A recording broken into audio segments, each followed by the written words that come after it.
don't know about moving the needle per se, but I've been inspired by companies, I've been inspired by CEOs who have stayed the course. It's been challenging for CEOs to stay the course. What we saw in 2020, you saw a lot of companies put out statements after the killing of George Floyd, and we saw that and we assumed correctly that this was performative. And then 18 months later, we saw a shift. We saw CEOs changing, they were changing their DEI initiatives, they were letting go of staff, and then there were some that continued to stay the course. And then most recently, we've seen a lot of attacks on DEI. And so when I say, what have I seen that is not performative, that has been able to move the needle, I would say the CEOs who've been continuing the course, especially under attack, they have not succumbed to fear. And I say that it has been probably the most effective because consumers have been watching these CEOs and these companies, and they've been continuing to support them. And so I'm going to say that that has moved the needle, at least in recent months.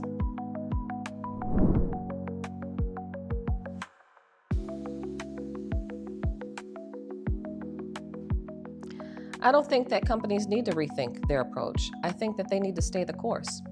I think with the pushback, demonstrating courage, CEOs just need to stay the course, continue to measure, and make sure that their initiatives are impacting not just individuals, but communities.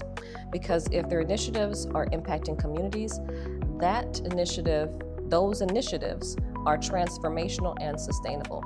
So I'm gonna say, stay the course.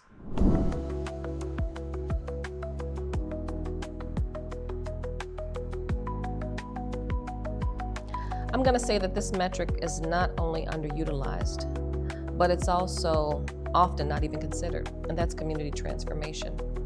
Oftentimes, DEI efforts don't consider community transformation, which is that E, in my opinion, inequity. Not just equity for the individual, but also for the community. In my opinion, DEI, the DEI that we know, it builds on the initiatives from affirmative action. And even though we don't compare it to affirmative action historically typically benefited an individual. Oftentimes these individuals did not take their successes back to their communities.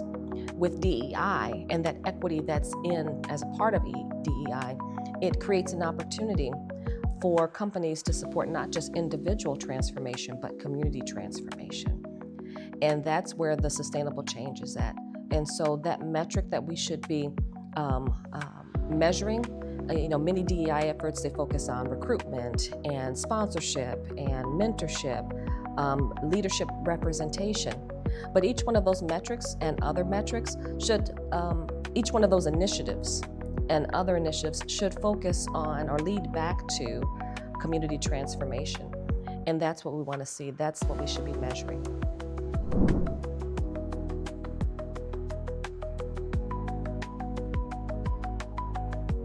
One misconception, and people don't talk about it, that frustrates me the most is that everyone doesn't see themselves as the D in diversity, the D in DEI.